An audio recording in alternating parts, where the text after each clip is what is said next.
మేము పని కోసం వచ్చామండి, కొంచెం పని మీద వచ్చేవండి అంటారు. అయితే ఇక్కడ తప్పు ఎక్కడ జరుగుతుందంటే ఎన్ని రోజులు వేరే దేశాల్లో ఎన్ని రోజులు ఉంటారో ఇలాగ కొన్ని ఉంటాయి.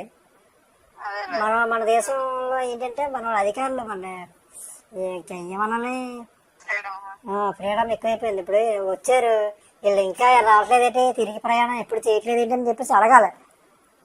అది లేకపోవడం వల్ల వీళ్ళు ఇంకా సెటిల్ అయిపోయారు ఇక్కడ. ఈ 10 వాళ్ళు ఇంకా అడిగిపోలు లేరు కదా మనల్ని అని చెప్పేసి ఇక్కడ సెటిల్ అయిపోయారు ఇక్కడ. ఈసారి నుంచి రూల్స్ మారుతారా? మనం వేరే దేశం వెళ్తే మనకి ఎక్స్పైరీ డేట్ ఉంటుంది.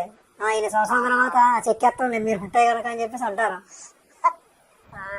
అది అంతకుముందు కాంగ్రెస్ గవర్నమెంట్ ఉన్నప్పుడు అంటే ఎన్ని ఆటలు సాగినాయి. పాకిస్తాన్ జిందాబాద్, కాశ్మీర్ మీదే తీసేసుకోండి, చైనా కూడా నువ్వు కూడా తీసుకో, ఇంకా ముందుకు రా, 1 అడుగు ముందుకు రా, 2 అడుగులు ముందుకు రా, పర్లేదు తీసుకో, బాగా ఏముంది బాగా భూమే కదా తీసుకో అని చెప్పి వదిలేశారు.